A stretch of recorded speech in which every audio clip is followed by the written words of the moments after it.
Hi, and welcome to A Critical Dragon, where I talk about narrative in film, television, and books. And today, ladies and gentlemen, and everyone in between, I'm going to be talking about STD.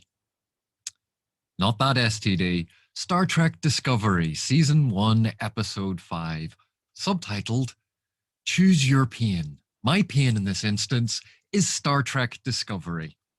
And let me go into a couple of reasons why. Number one, this show now opened and it raised my hopes because Lorca is sitting with all of these captains and the admiral and they're discussing the war. Finally, a scene that has nothing to do with Michael Burnham. Here we go. They finally realized it's an ensemble cast and the stuff going on in the universe is bigger than one character. Excellent. Awesome. The other captains leave and the admiral talks to him about Michael Burnham. She is not the most important thing about this TV show. Yes, she's the central protagonist, but she is not the main story. There is a war. Why is this admiral and this captain so obsessed about talking about one character? Then, true to form, STD dashes my hopes about this being a decent episode because Lorca gets on a shuttle to go back to Discovery and gets kidnapped. Now, this type of storyline, this plot has been used in multiple things. It was used in Star Trek The Next Generation, I believe, at least once, DS9 a couple of times, where they're on a small transport and they get kidnapped. Number one, you've already done something like this in episode 3 to get Burnham onto the bloody thing where the shuttle gets taken out of its trajectory mid-thing. This is not new. This is not a new thing. Therefore, this shouldn't be your opener. Number two, they're starship captains. They have giant ships. Why are any of them flying anywhere in shuttles? The whole reason it worked in other TV shows is, say, in The Next Generation, the Enterprise was busy scanning a star and couldn't interrupt the scan to drop the captain off somewhere, so he had to get a shuttle. Or the ship was assigned to do something and therefore could not leave its post, so the captain had to get a shuttle somewhere. In this instance, Lorca has a ship that can literally teleport in an instant to any part of the galaxy. Why, in the name of all that is holy, does he need to get a shuttle anywhere? The Discovery can teleport him, beam him across to the thing, teleport back. They will be gone less than a minute.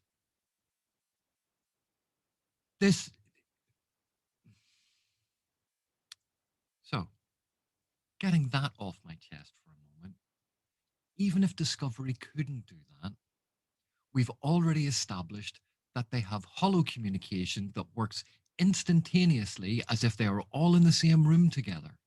So why aren't they using holo communication? Why aren't they sending holograms into a virtual space where they all talk to each other? Are they afraid that the Klingons are going to listen in? In which case, that'd be quite funny. We could have a little tiny Klingon hologram crawling across the table and trying to listen in. It would add a bit of comedy to this show because, dear God, it needs something because the storyline makes no sense. And deep breath. Okay. So we've started out with me being a little annoyed about this, and that's because the entire premise of this episode makes no sense.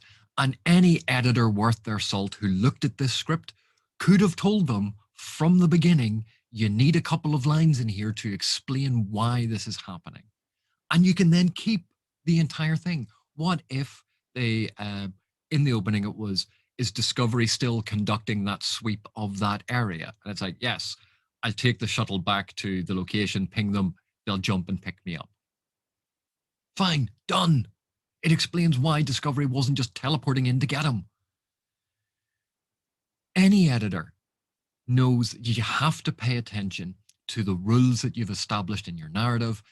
And it's like the Discovery writers and the showrunners every week are like, whoa, what is this new thing? I know nothing about this universe. I will just make shit up as I go along and not pay attention to anything that has been said before. So they're also a bit heavy handed in this opening that Lorca has a problem with his eyes. And what we now know about Star Trek Discovery is that if they draw attention to it, it's because it's an important point that they need to use later on. Lo and behold, it becomes an important point later on for parts of the narrative. Not all of it, just parts of it. Because again, there's complete and utter inconsistency as to when Lorca's eyes bother him in light. Deep breaths, AP, deep breaths. So let's take a slightly more systematic look at this episode. It does do something that was actually quite good. Episodes 1 and 2, we had no idea basically who the crew was. We just knew Saru, Burnham, and Giorgio. Everyone else was kind of. Then we had episode 3. Burnham arrives on Discovery, and we get the first name of one of the officers who had previously been on Giorgio's ship, but is now on Discovery. But we don't get her, and she's in the command crew.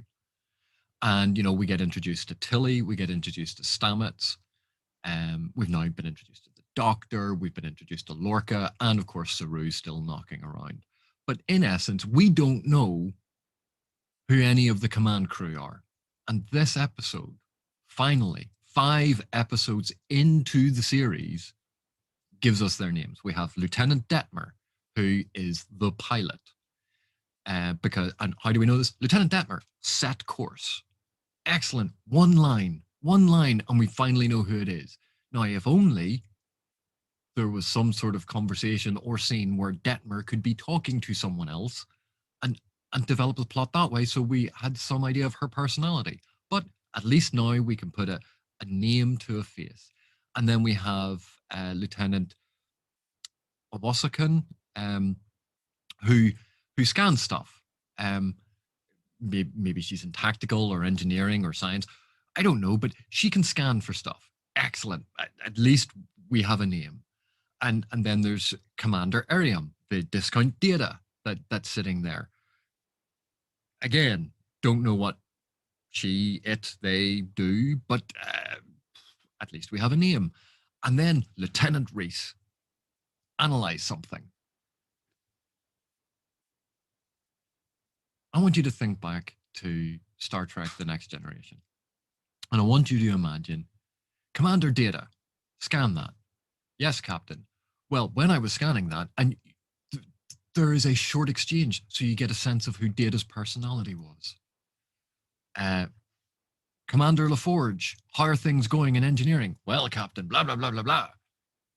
Oh, look, we get a sense of who Geordi is, what his rank is, what his job is, and what he wants to talk to the captain about. Oh my God, screenwriting 101. You want to see a really good example of this sort of stuff? Have a look at Firefly. The first episode of Firefly, which is the double episode, which was screened out of order. It goes through a whole sequence, not introducing people, but gradually over the course of that episode, you get to know who all the characters are and their function on the ship. Then in episode 3, the train job, Whedon was told you need to reintroduce everyone again because this is not going to be the first episode. So he goes through this thing where basically everyone gets introduced and we know what their job is. And then when you look at the film Serenity, because he was told essentially not everyone who watched Firefly, or not everyone who's going to watch this film watched Firefly, he does it again, and he does it with a very long tracking shot where you have Kaylee slide out from under the engine and give a chirpy, yes, blah, blah, blah. You get a sense of her character and her job and her name all in one go. That's how you introduce characters. You don't wait until 5 episodes in to then say, you over there, name, which the viewer is going to go, well, I have nothing to hang that name on. I've heard it once. I've seen it. It's like, at the start of those TV shows where they used to go, and introducing uh, blah, blah, blah, as commander. And they turn around and they look up at the camera and they're, hi. And Jane Fonda as, and it does those little tiny clips. That's all we got of these people. We got what their intro would be in a 1980s TV show. And that's what passes for introducing these characters 5 episodes into a series. And again, dial it down, AP. Calm down. This is not the end of the world. Okay. So let's talk about another issue that they have in this show. Apparently, the scriptwriters, the executive producers, the showrunners, the set designers, and the CGI people are like cliques in high schools in that they all sit at different tables and they don't talk to one another. The reason I say this is I want you to think about the tardigrade, which, when it was introduced in episode 3, has claws that are sharp enough to rip through a starship hull, that it is physically strong enough to rip through a starship hull, that it gets frightened and upset and aggressive in bright lights, that this thing, because of how terrifying it was, they gave the nickname Ripper. Said at the time it was a dumb nickname, and this is why. Because the set designer has been told for this, we want a glass cube for the tardigrade to go in. And apparently, the tardigrade, when it is beamed in, which involves bright lights, pumped full of the spore gas stuff, which is full of bright lights, in a brightly lit glass cube, bright lights, and then is held in place and strapped in by the flimsiest BDSM equipment I have ever seen. I'm fairly sure that if you tried to buy that as bondage equipment, the owner of the shop would look at you and go, I wouldn't recommend this. It's not really suitable. It's really flimsy. This Ripper tardigrade monster that is frightened of bright lights and is now about to be tortured, as they have established, it feels pain when they do this, is held in place by this spindly little thing in a glass box.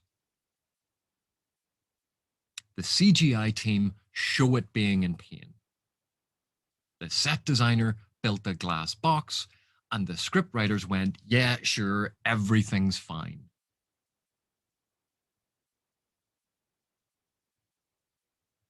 It is a small thing. But the problem is, as any editor going through a script, anytime you find small things, they're the easiest things in the world to fix because it's only a small thing. You do a tiny little tweak and there's no longer a problem. But if you leave small problems in, particularly at the start, those problems build up and build up and build up. And not only that, you irritate the person consuming your story. And so things that would ordinarily just go straight over their head, fly right by, bounce off them or slide off their back, whatever analogy you want to use. If you constantly irritate your viewer, your reader, then little things will bug them the hell a lot more. And it's stuff like this that is so simple to fix.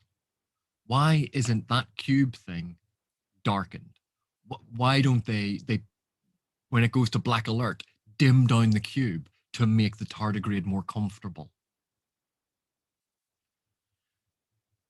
Because they know the bright lights frighten it. Why isn't it scratching the hell out of the glass case?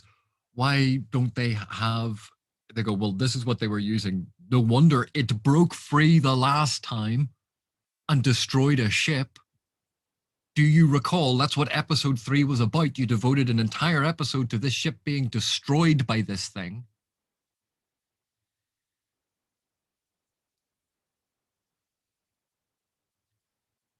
It's not just that it is bad storytelling. It's insulting to the viewer who has spent time watching your show that you just ignore and jettison the previous episodes. Now, fair enough, screenplay writers quite often work in teams where one team's working on one episode, another team is working on a different episode, and they go, give me the highlights. But that's why you're meant to have executive producers and showrunners who are looking over it to make sure that the meta narrative, the extended arc of the show makes sense. That's why you have continuity editors and story editors who look at things to go, oh, have you considered? Discovery clearly has an incredible amount of money because look at the CGI, look at the costuming, look at the set design. Like, this is an incredibly expensive show to put together. Why, in God's name, could they not have spent a tiny fraction of that budget on a bloody editor to sit and look at the scripts and go, you know what, guys, you've completely messed this up. Give me 10 minutes with a red pen, and I can fix this. Because seriously, going through all of these, you've seen the first couple of episodes that I've done of this series commenting on it. There are so many little tiny things that you can just change that suddenly make it flow better. It's not going to be perfect. An editor doesn't get to just go, you know what, forget it. I'm going to write the show that I want to write.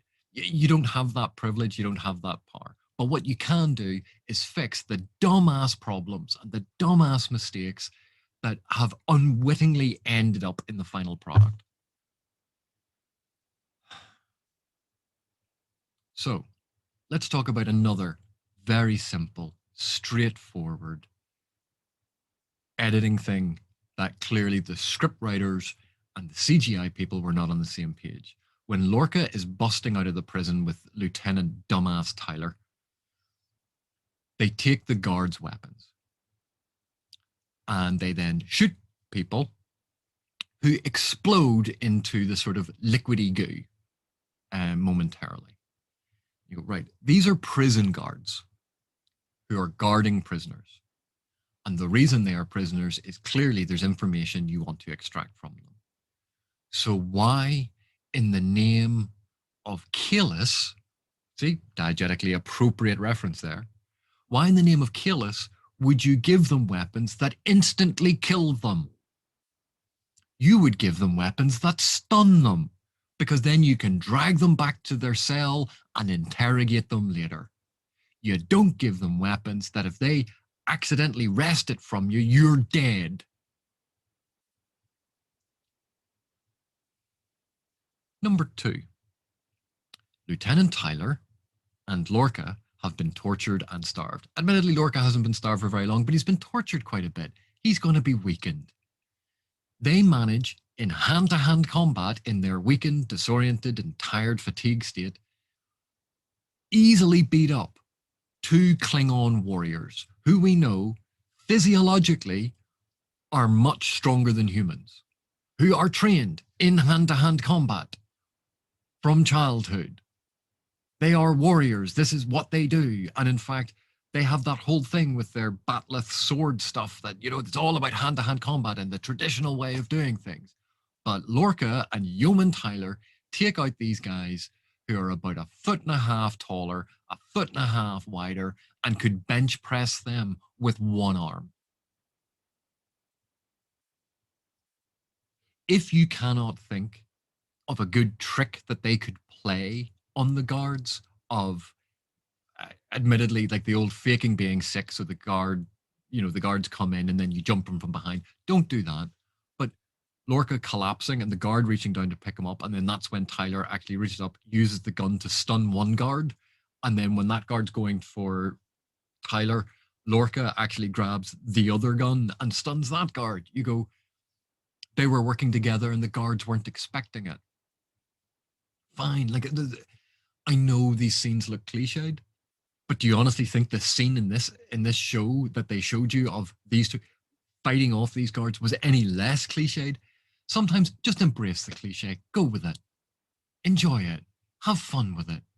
Doesn't matter. You needed to get them out of the cell. Secondly, on this one particular point about the jailbreak, these guns instantly kill anyone, except when they don't. Because apparently, if the bolt partially grazes them or ricochets off something, it just gives them a bit of an acid burn, because that's what happens to one of the Klingons. The scriptwriters should have told the CGI team these are not killing weapons because they are guard weapons. So it's going to knock people out. And then the CGI team's going to have to say, well, listen, you want that person to suffer a physical scar from it. You'll need to come up with a reason for why she gets burned. And then the scriptwriting team could go, well, when we fire it down into that corridor, we'll have a panel installed. Get the set designers on here. Have an electronic panel that it'll hit that and there'll be a shower of sparks. And that's what burns her. Excellent. Brilliant. All sorted out, instead of the gun that just disintegrates people suddenly just gives her a little bit of eye burn. Literally in the space of 12 seconds, this gun just completely changes how it works. Don't be insulting to your viewer. Don't lie to your viewer. Don't just, who cares? It looks cool. No, it doesn't. It looks stupid. And then we get on to where the scriptwriters fall down, because they've been looking at a scene and go, so Lorca's carrying Tyler along, and Tyler goes, I can't make it, sir. Leave me behind. And Lorca puts him, you take cover in a corridor.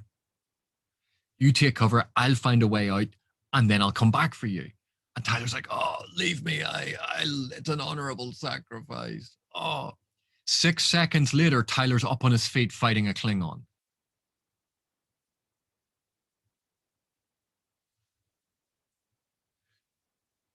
Spoilers for the end of Batman versus Superman, but when Superman dies, and you're meant to feel this loss over Superman dying, they then spoil it about 30 seconds later by showing the rock suddenly floating up off his coffin, so you know that Superman isn't dead.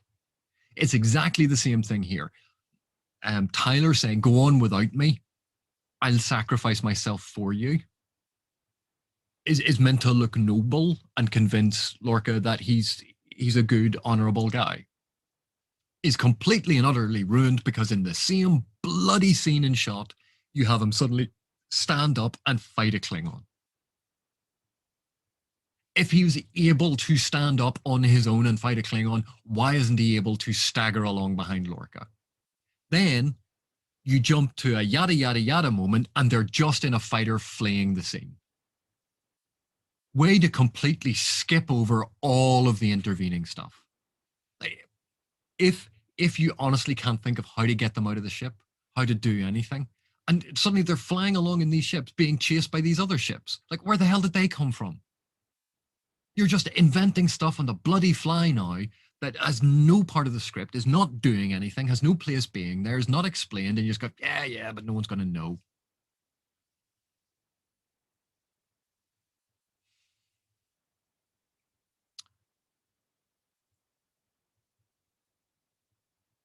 Right.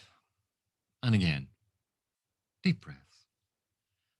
Let's talk about more sort of story-based things and script-based things, because I'm not likely to get as upset. So we have a scene where Tilly, Stamets, and Burnham are discussing the spore drive, because it's been the dash drive, the S drive, now it's just the spore drive, because apparently everyone's decided, yeah, all those other names were dumb. Maybe should have thought about that before putting him in the scripts to previous episodes. So anyway, they then give the pseudoscientific explanation for how the spore drive works. And apparently, the spore drive works because the galaxy has a fungal infection. It went to a swimming pool one day, didn't have a proper shower, didn't dry between its toes, and now has a fungus extending all over it. That.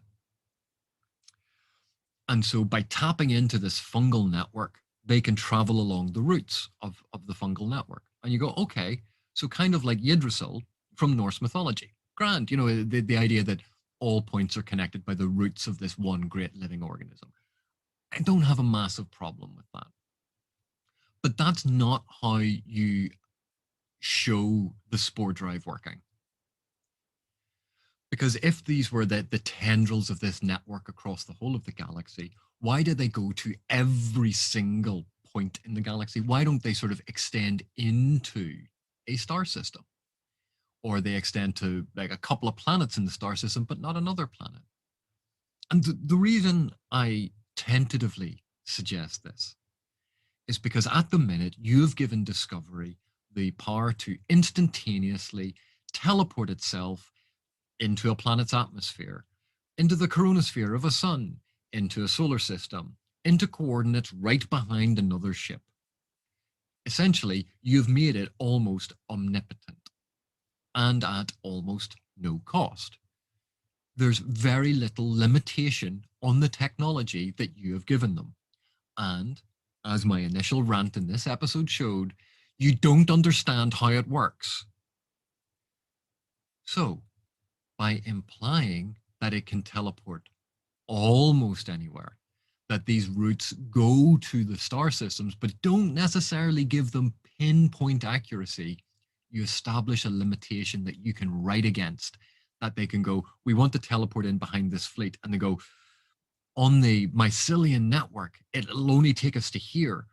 Oh, we'll need to time this because if we can get the other fleet to arrive and distract them, then we'll come in behind them and blow them up. You go, suddenly you have Discovery being part of the fleet, trying to work out problems that, yes, they can cross vast distances in a single leap, but they still have to have travel time between certain points, which allows you those moments of respite where you can have character development. Because at the minute, you can tell, we'll teleport to that battle, right, that's over, teleport to that battle, right, that's over, teleport to that battle, right, that's over. You go, there's no story there. It's just a sequence of actions. And that, you go, battle, action sequence. Is this working? I don't know. Battle, action sequence. Where's your story? Where's the character development? Where's the emotional arc? Having the ship have to spend time traveling allows those moments where the crew interact not at battle stations. It's not complicated.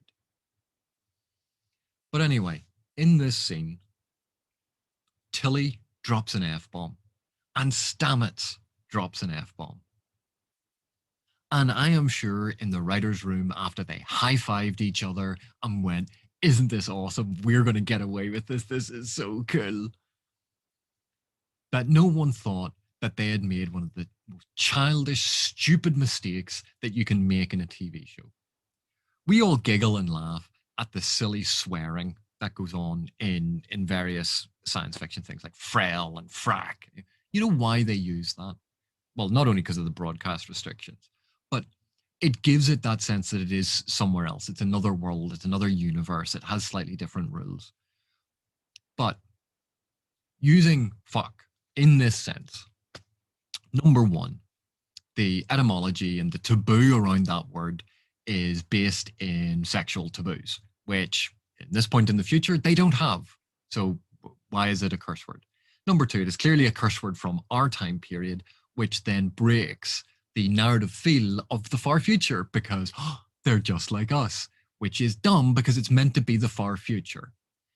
Number three, you are completely missing out on the opportunity for genuine character development. Because what if, instead of that stupid, childish F-bomb, Tilly swore in Vulcan? Stamets goes, what? And Michael goes, she asked me to teach her how to swear in Vulcan. Oh my God, in the space of 3 seconds, you've developed the friendship between Tilly and Michael and actually explained why they are getting along. And you've done it by having her swear in Vulcan. And it's funny. And they could even say that, or she could even say, and Tilly, that's not actually how you say that. You create a moment of humor out of it. But now what you've done is you've created an expectation that every time an engineer stubs his toe or every time a pilot gets shot at, that they're going to say fuck. You absolute dumbasses. Also, you could have that gleeful high-fiving childish moment to go, oh, we snuck in. Oh, isn't this great? You absolute idiots. You've torn apart the narrative universe that you're meant to be creating, all for one childish moment of glee. You bloody idiots.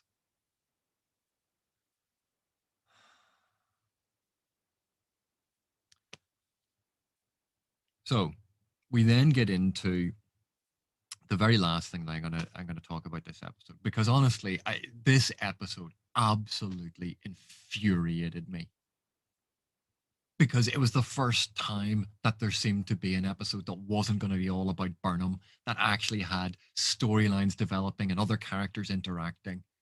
And you know what? It was the first time that we seemingly had scenes that involved humans and Starfleet personnel where they weren't talking about Burnham.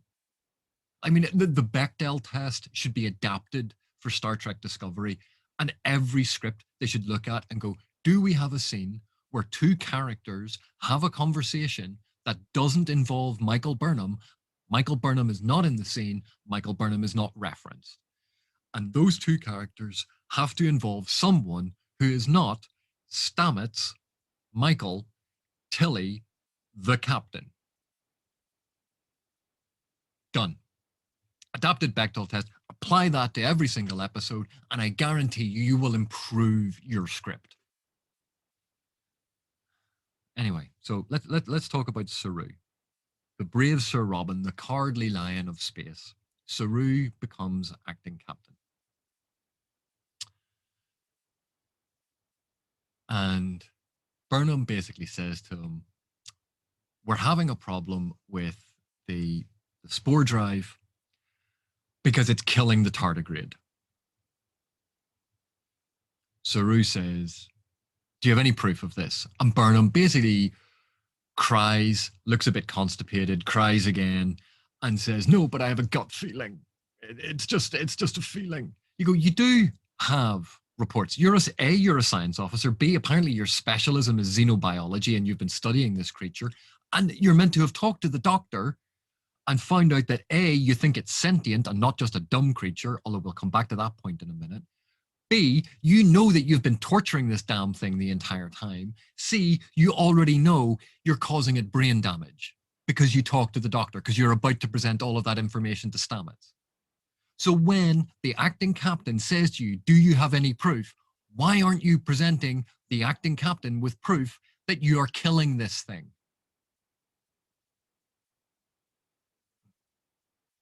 To be honest, I don't care about Michael Burnham's feelings. If I was acting captain, I wouldn't care about Michael Burnham's feelings. What I would care about is actual proof. What you feel in your gut, go take an indigestion tablet. So anyway, he says to Michael, basically, get out. I don't care. To hell with you. We need the spore drive online. So let's bring up the couple of points here. Number one, Michael has reported that they are torturing this creature. So the much vaunted Starfleet principles, the Federation's principles that get brought up later on going, eugenics, that's forbidden. Isn't torturing another sentient species forbidden? Isn't booby trapping the war dead of a species forbidden? Is it okay just to break whatever principle you want, as long as it's justified in your own mind, whenever it's narratively convenient? The whole point of having these principles, of having these dilemmas, is you give characters the opportunity to wrestle with the choice. Saru should look at this and go, this, I'm going to be responsible. Now, eventually he does that about it feels like 10 days later. He goes, I'll take responsibility for these actions. After this whole other intervening bit, which I'm about to talk about, eventually he gets to there. But until then, he's just been dismissing the bloody thing. Where are the Starfleet principles here? So then, on the bridge, Saru is informed that Lieutenant Stamets has taken the drive offline. So he walks down to the Spore Drive engineering bay, and says to Burnham, I knew you were behind this. Burnham is a junior officer. Lieutenant Stamets outranks her by so many levels, it is unbelievable. The acting captain, has been told that Stamets took it offline, not Burnham. So why, when he walks in, he doesn't address the senior most officer in the room? No. The officer he's been told is responsible for it? No. He goes immediately to criticize Burnham.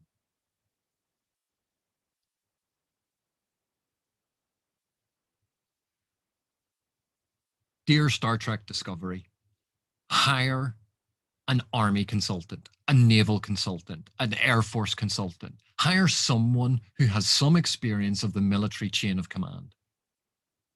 Hire them for 1 hour a week so that they can walk into the writer's room and slap you round the face with these scripts. So we have this whole thing with Saru. Where the hell? What was he said? Oh yeah, he goes, I gave you an order to Burnham. And you go, but Stamets was the one that took it offline, not Burnham. Stamets is the one standing there going, we can't do this, sir, because of Starfleet principles. We need to inject the tardigrade DNA. Again, hand wavy, yada yada explanation of how this is going to work. I actually forgive a lot of those. I don't care. But we're going to need to inject some sentient being with this stuff to make them more like a tardigrade. And it's, oh, eugenics, we cannot possibly do that. So hook up this thing and torture it again, because although that's also forbidden, Then he's told that the tardigrade has lost whatever it was, like 90% or 99% of its water, and is curled up in a ball. He's like, rehydrate it. It's not a bloody sea monkey. You can't just drop it in what.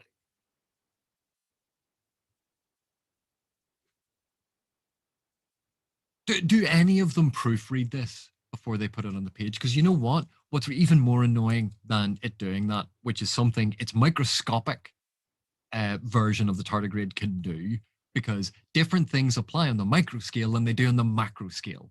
You can't necessarily do that on the macro scale. But anyway, Burnham shoots it into space with some spores, and it magically, in space, the vacuum of space absorbs water to rehydrate itself. Dear CGI team, when you get an order from the scriptwriters that they're going to shoot a dehydrated creature into space and then it is magically going to rehydrate itself, can you please walk down to the script room, pick up the script, and beat the scriptwriters with it?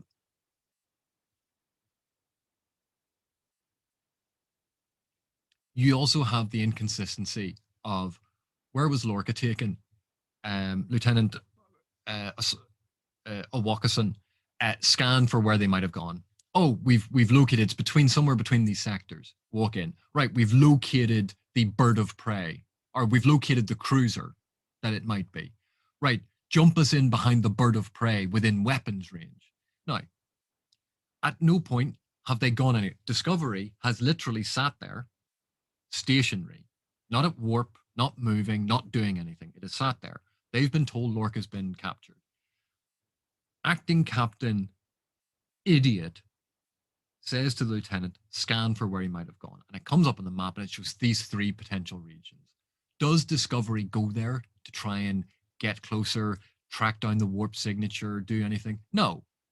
Just run another scan. The first scan narrowed it down to there. So run further scans.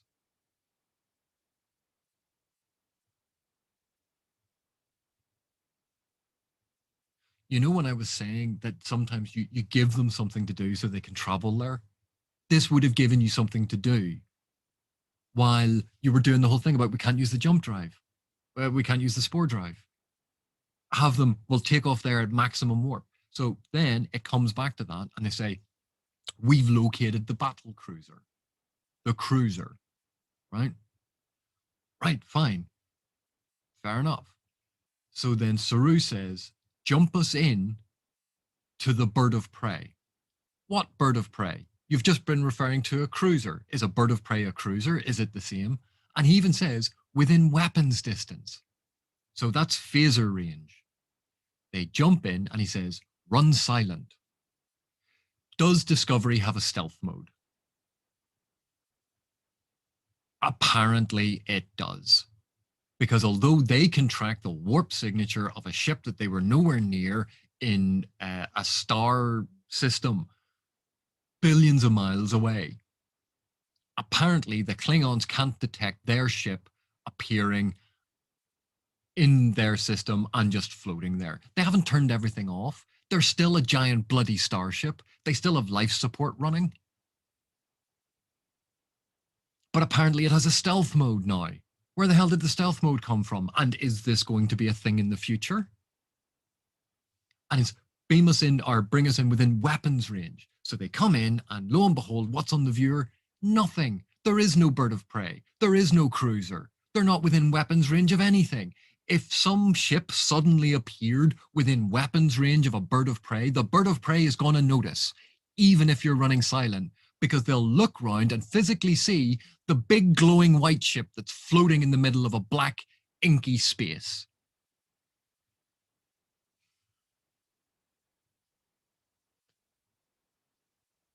Anyway,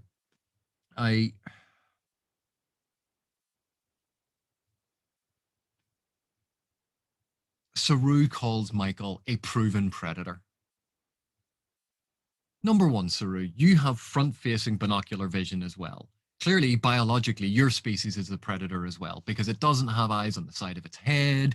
It's not one of these prey species that, would have need for vision all around to see where a predator is coming from. You're a hunter too, biologically. You have eye teeth, biologically. It turns out that you eat kelp, and that's why you're called kelpian. In much the same way that pandas that eat bamboo, we call bambooians.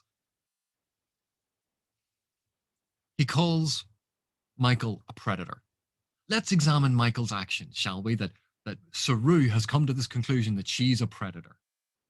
So Michael is a brilliant first officer who Saru likes working under up until one moment at the Battle of the Binaries when she disables Captain Giorgio in order to try to avert a war.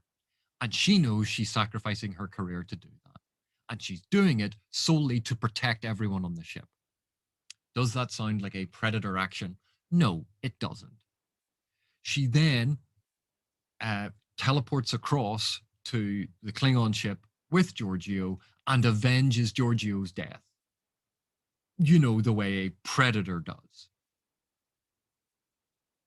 Then Saru, who is now complaining that I never got to be first officer under Giorgio. As soon as that was over, you got promoted to be first officer under bloody Lorca. Nothing has changed for your career trajectory. Nothing, absolutely nothing. You're on exactly the same trajectory. She left, admittedly not to be her own captain, but to go to prison, and you got to be first officer, but on a different ship. What the hell is the issue? But so then Michael arrives on the Discovery, and it's, and you're it. Lorca told her to stay. She was ordered to stay. She was given this opportunity. And saves the day when they had to go across to the other ship. Again, like a predator, and almost gets herself killed being the lure for the tardigrade to chase after. She used herself as prey. Oh yeah, like those predators. Nothing in this show, because of how it's set up to say that Burnham is absolutely amazing, gives credence at all to Saru's impression that Michael is a predator. And he just sounds like a bloody idiot when he says things like this. And you know what? That's fine, because you go, but psychologically, this is where he's coming from because he hasn't forgiven Burnham. And you're like, great. Have Burnham stand up to him and explain what I have just ranted about to you. Have Burnham take that stand and have Saru suddenly go, I have misjudged her. And that is the that is the character dilemma that he suddenly has. Because, dear God, giving someone a reason for their character to evolve and change in a TV show shouldn't be this hard.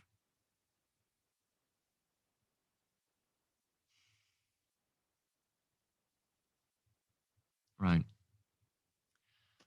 I'm sorry. I wanted this to be entertaining. I wanted this to be fun, but this episode just annoyed me so much because it had real opportunity. There was a storyline that was going to have Discovery working to solve a problem. It had Lorca doing this other thing. It had the fan service of seeing Mud as one of the characters for the fans of the original series who are still watching by episode 5 at this point, which I think is fewer than they had in episode 4 and fewer than they had in episode 3. But they had this wonderful scene, and it was a nice change of pace to have some dramatic scenes, some character scenes, some story scenes instead of a CGI. Let's just blow everything up. It opened with a discussion of stuff going on in the war to give you a sense of what's going on and the bigger picture. It was expanding the narrative out from this is a story all about Michael Burnham. Welcome to Star Trek Burnham, episode 5. It was Star Trek Discovery. It was feeling like Star Trek Discovery for a couple of moments. And yet all of that is destroyed by these weird narrative decisions, by these really strange ways of going about things and just throwing stuff in there without thought. I love science fiction stories. I love fantasy stories. It's one of the reasons why I'm an editor, because you get these stories and you find ways to make them even better. I love good stories. And I am not saying that Star Trek Discovery should hire me. I'm saying they should hire someone, because clearly the team they have, or the team they had, because I suppose this is season 1, is not doing its job. And you can see, like, a couple of times when I have mentioned tweak it this way or tweak it that way, suddenly the scene plays out better. That's all an editor does. You have the creative talent, creates this brilliant image, this brilliant story, and an editor comes in and goes, well, if we tweak this bit and tweak this bit, it makes it smoother. It gets rid of tiny little wrinkles that shouldn't be there that you never intended. And you feel proud of yourself for being involved in that process because you've helped a creative talent create something brilliant. And it's an amazing feeling. And then you see dross like this, where if a first year undergraduate in film school handed that script in, I guarantee you that their university professor would have taken one look at it and thrown it at them, going, did you not learn anything about how to write a script, how to have consistency of character, how to have consistency within a scene?